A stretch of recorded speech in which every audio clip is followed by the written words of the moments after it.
no set gauge, capital, AGI, and human ambition. AGI will shift the relative importance of human v non-human factors of production, reducing the incentive to care about humans while making existing powers more effective and entrenched. By L Rudolf L, December 28, 2024. Edited to add. The main takeaway of this post is meant to be: labor replacing AI will shift the relative importance of human v non-human factors of production, which reduces the incentives for society to care about humans while making existing powers more effective and entrenched. Many people are reading this post in a way where either A, capital means just money, rather than also including physical capital like factories and data centers, or B, the main concern is human-human inequality rather than broader societal concerns about humanity's collective position, the potential for social change, and human agency. I've heard many people say something like, money won't matter post-AGI. This has always struck me as odd, and as most likely completely incorrect. First, labor means human mental and physical effort that produces something of value. Capital goods are things like factories, data centers, and software, things humans have built that are used in the production of goods and services. I'll use capital to refer to both the stock of capital goods and to the money that can pay for them. I'll say money when I want to exclude capital goods. The key economic effect of AI is that it makes capital a more and more general substitute for labor. There's less need to pay humans for their time to perform work, because you can replace that with capital, e.g. data centers running software replaces a human doing mental labor. I will walk through consequences of this and end up concluding that labor replacing AI means 1. The ability to buy results in the real world will dramatically go up. 2. Human ability to wield power in the real world will dramatically go down, at least without money, including because A. There will be no more incentive for states, companies, or other institutions to care about humans. B. It will be harder for humans to achieve outlier outcomes relative to their starting resources. 3. Radical equalizing measures are unlikely. Overall, this points to a neglected downside of transformative AI, that society might become permanently static, and that current power imbalances might be amplified and then turned immutable. Given sufficiently strong AI, this is not a risk about insufficient material comfort. Governments could institute UBI with the AI-derived wealth.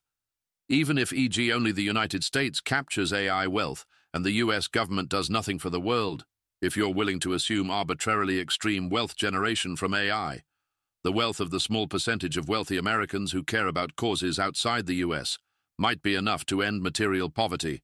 If 1% of American billionaire wealth was spent on wealth transfers to foreigners, it would take 16 doublings of American billionaire wealth as expressed in purchasing power for human needs, a roughly 70,000 times increase, before they could afford to give $500,000 equivalent to every person on Earth.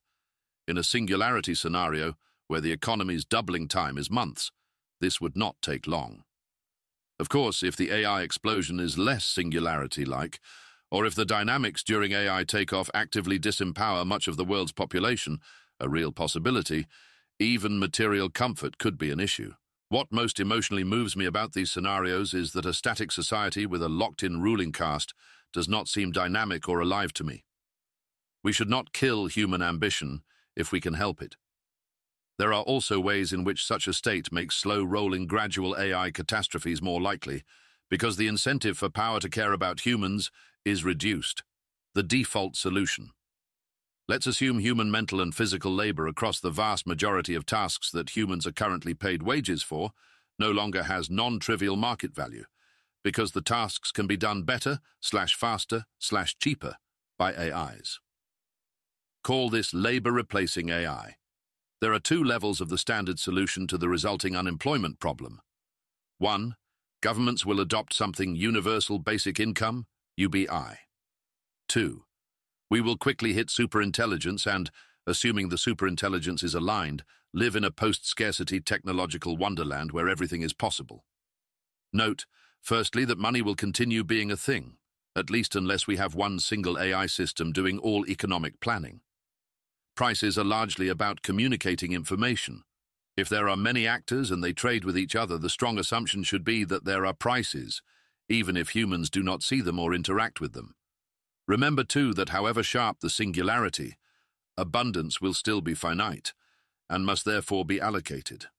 Money currently struggles to buy talent. Money can buy you many things. Capital goods, for example, can usually be bought quite straightforwardly, and cannot be bought without a lot of money, or other liquid assets or non-liquid assets that others are willing to write contracts against, or special government powers. But it is surprisingly hard to convert raw money into labor in a way that is competitive with top labor. Consider Blue Origin versus SpaceX. Blue Origin was started 2 years earlier, 2000 versus 2002, had much better funding for most of its history, and even today employs almost as many people as SpaceX, 11,000 versus 13,000. Yet SpaceX has crushingly dominated Blue Origin. In 2000, Jeff Bezos had $4.7 billion at hand. But it is hard to see what he could have done to not lose out to the comparatively money-poor SpaceX, with its intense culture and outlier talent.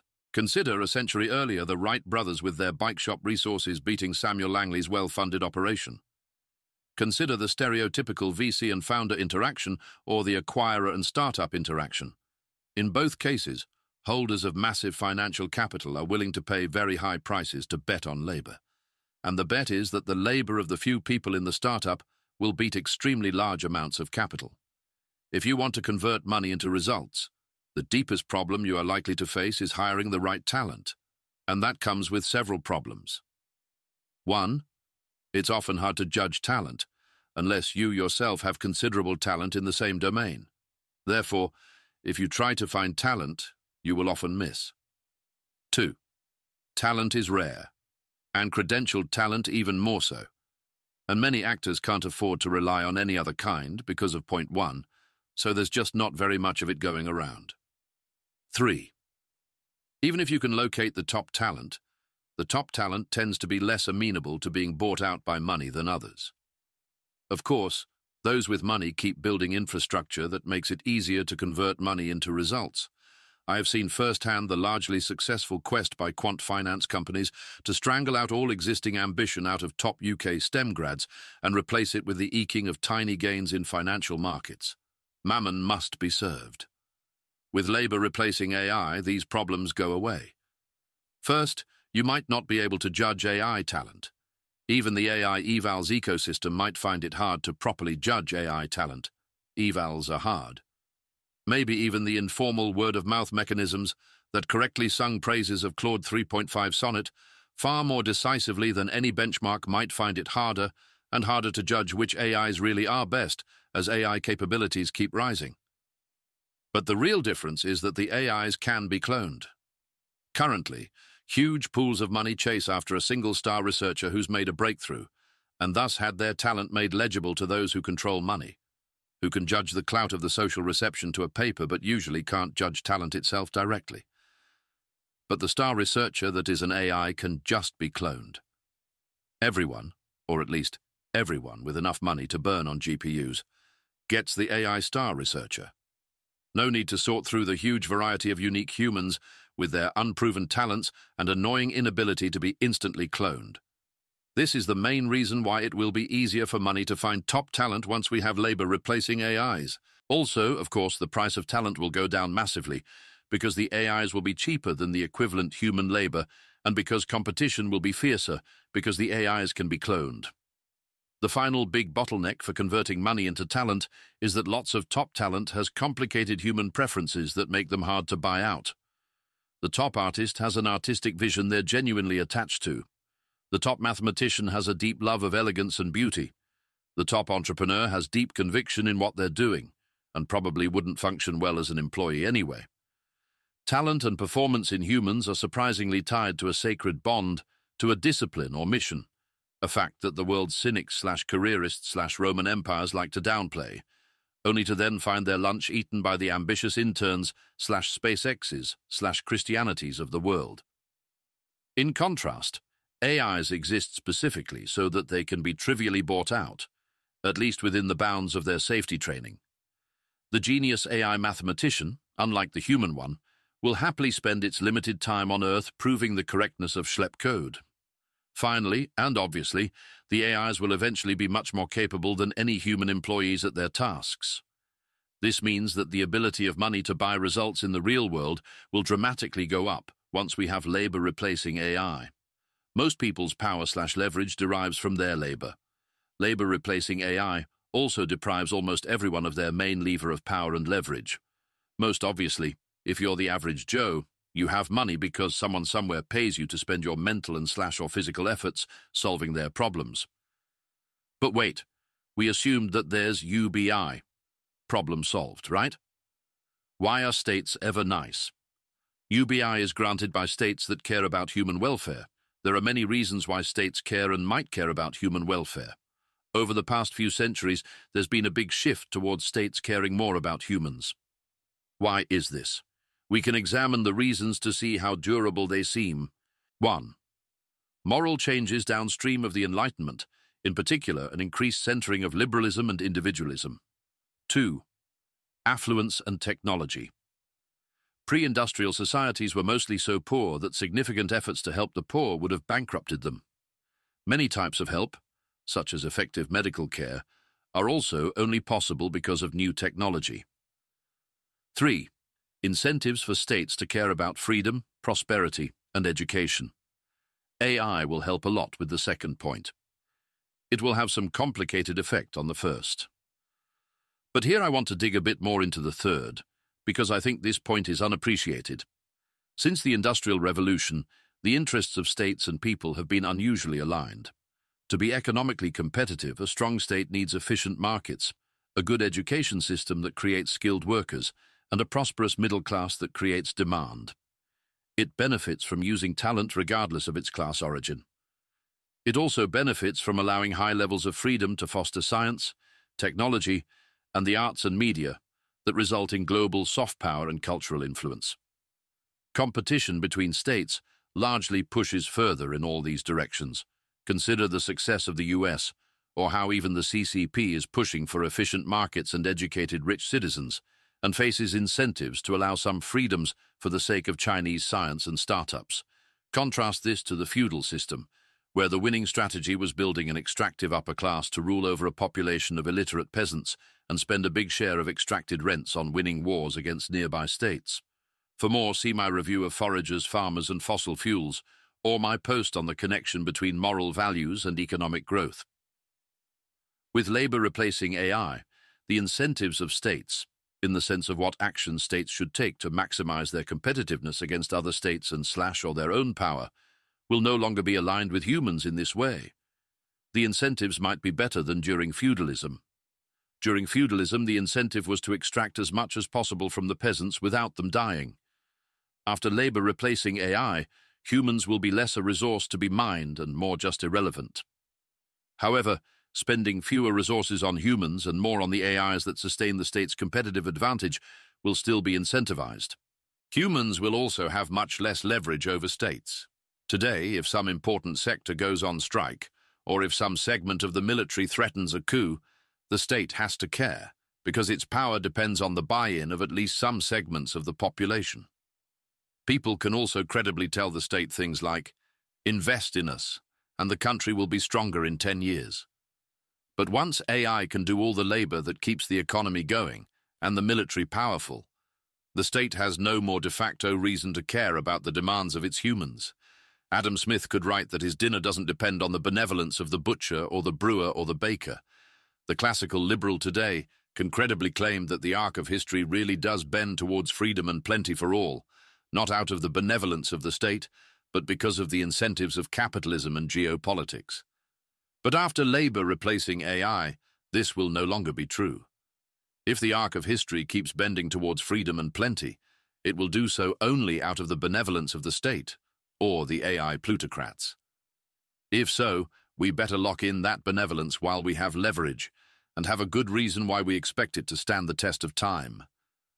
The best thing going in our favor is democracy. It's a huge advantage that a deep part of many of the modern world's strongest institutions, i.e. Western democracies, is equal representation of every person.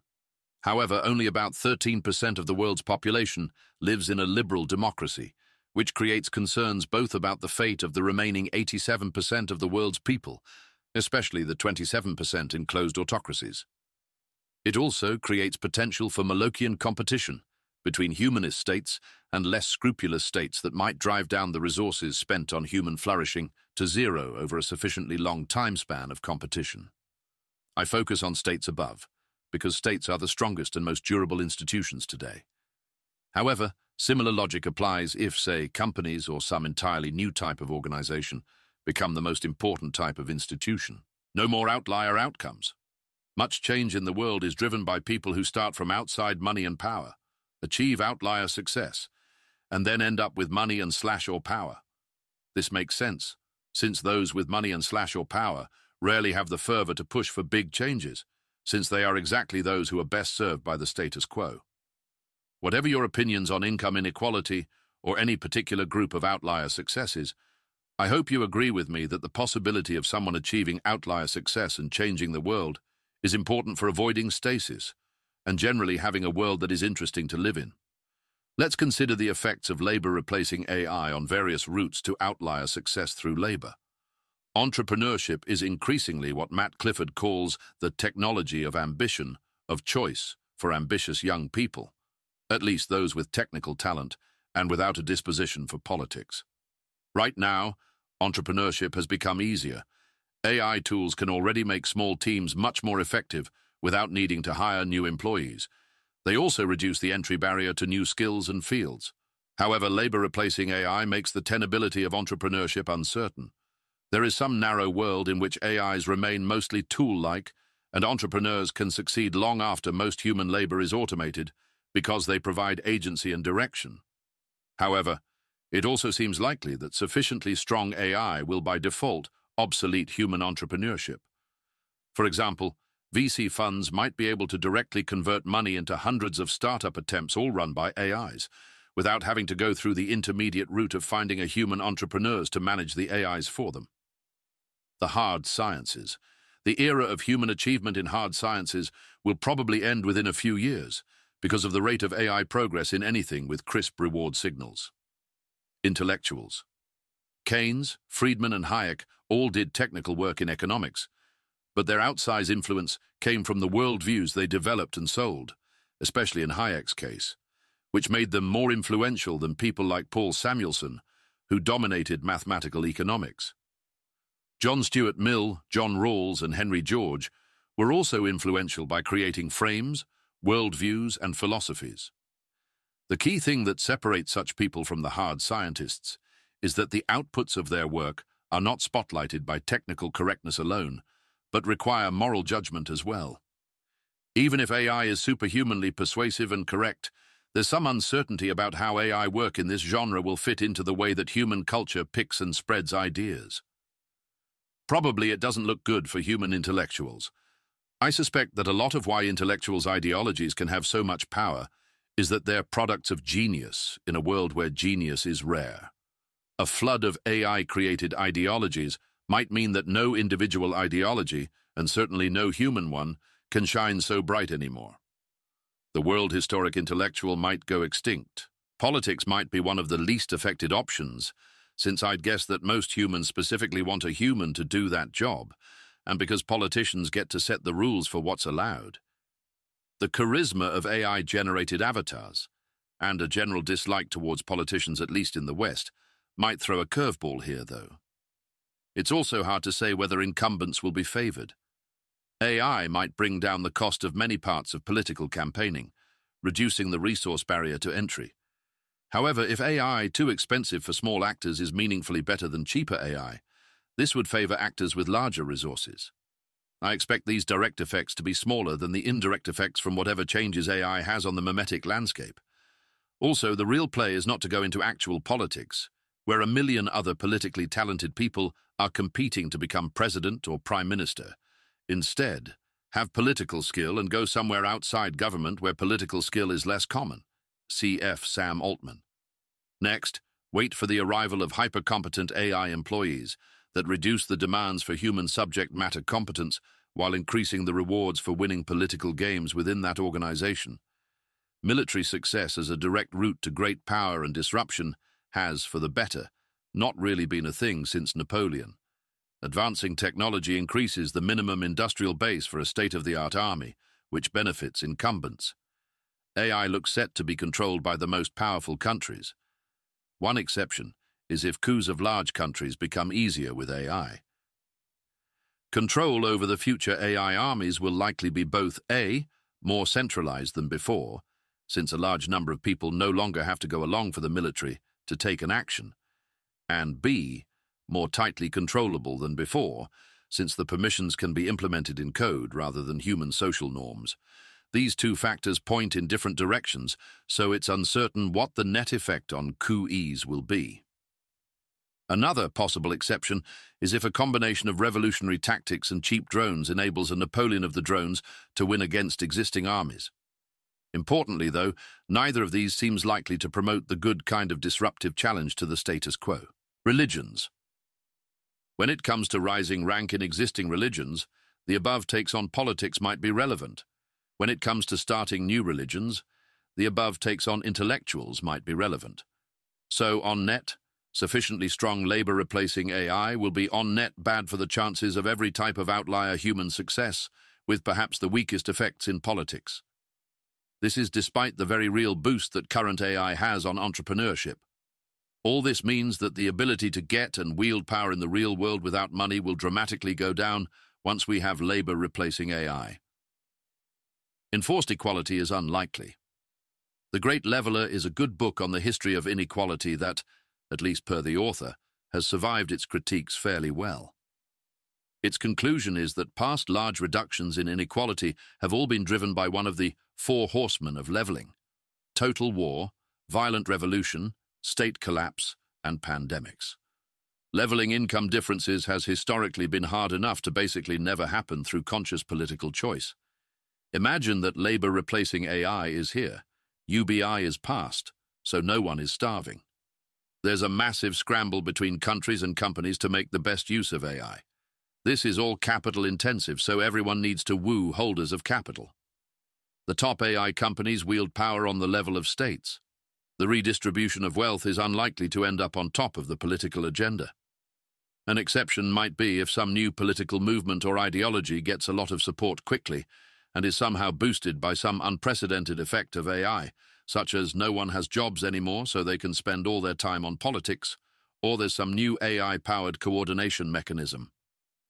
Therefore, even if the future is a glorious transhumanist utopia, it is unlikely that people will be starting in it at an equal footing. Due to the previous arguments, it is also unlikely that they will be able to greatly change their relative footing later on. Consider also equality between states. Some states stand set to benefit massively more than others from AI. Many equalizing measures, like UBI, would be difficult for states to extend to non-citizens under anything like the current political system. This is true even of the United States, the most liberal and humanist great power in world history.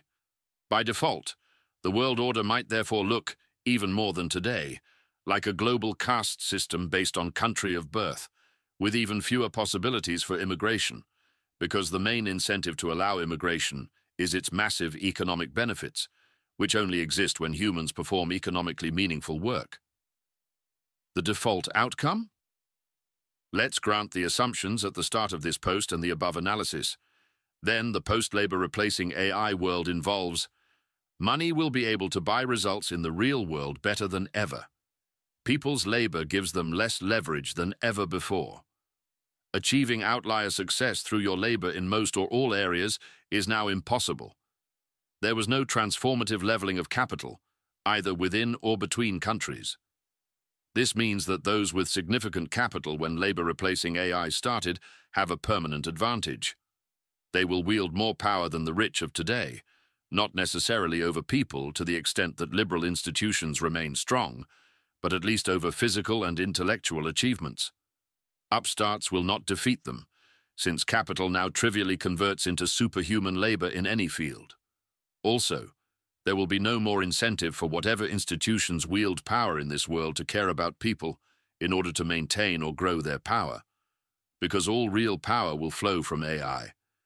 There might, however, be significant lock-in of liberal humanist values through political institutions. There might also be significant lock-in of people's purchasing power if everyone has meaningful UBI or similar, and the economy retains a human-oriented part. In the best case, this is a world like a more unequal, unprecedentedly static, and much richer Norway. A massive pot of non-human labor resources, oil, AI, has benefits that flow through to everyone. And yes, some are richer than others, but everyone has a great standard of living, and ideally also lives forever. The only realistic forms of human ambition are playing local social and political games within your social network and class. If you don't have a lot of capital, and maybe not even then, you don't have a chance of affecting the broader world anymore. Remember, the AIs are better poets, artists, philosophers, everything. Why would anyone care what some human does unless that human is someone they personally know? Much like in feudal societies, the answer to "why is this person powerful?" would usually involve some long family history, perhaps ending in a distant ancestor who had fought in an important battle. My great-great-grandfather fought at Bosworth Field. Anyone of importance in the future will be important because of something they or someone they were close with did in the pre-AGI era. Oh, my uncle was technical staff at OpenAI. The children of the future will live their lives in the shadow of their parents with social mobility extinct. I think you should definitely feel a non-zero amount of existential horror at this, even while acknowledging that it could have gone a lot worse. In a worse case, AI trillionaires have near unlimited and unchecked power, and there's a permanent aristocracy that was locked in based on how much capital they had at the time of labor replacing AI.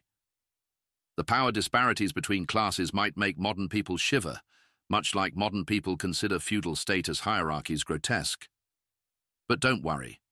Much like the feudal underclass mostly accepted their world order due to their culture, even without superhumanly persuasive AIs around, the future underclass will too. In the absolute worst case, humanity goes extinct, potentially because of a slow-rolling optimization for AI power over human prosperity over a long period of time. Because that's what the power and money incentives will point towards. What's the takeaway? If you read this post and accept a job at a quant finance company as a result, I will be sad. If you were about to do something ambitious and impactful about AI and read this post and accept a job at Anthropic to accumulate risk-free personal capital while counterfactually helping out a bit over the marginal hire, I can't fault you too much. But I will still be slightly sad. It's of course true that the above increases the stakes of medium-term, 2-10-year personal finance, and you should consider this. But it's also true that right now is a great time to do something ambitious. Robin Hanson calls the present the dream time, following a concept in Aboriginal myths. The time when the future world order and its values are still liquid, not yet set in stone.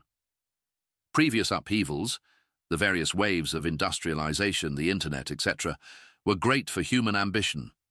With AI, we could have the last and greatest opportunity for human ambition, followed shortly by its extinction for all time. How can your reaction not be carpe diem? We should also try to preserve the world's dynamism. Rationalist thought on post-AGI futures is too solutionist. The strawman version: solve morality, solve AI, figure out the optimal structure to tile the universe with, do that, done. The actual leading figures have far less strawman views, e.g. Paul Cristiano at 2330 here, but the on-the-ground culture does lean in the strawman direction. I think it's much healthier for society and its development to be a shifting, dynamic thing, where the ability as an individual to add to it or change it remains in place. And that means keeping the potential for successful ambition and the resulting disruption alive. How do we do this? I don't know.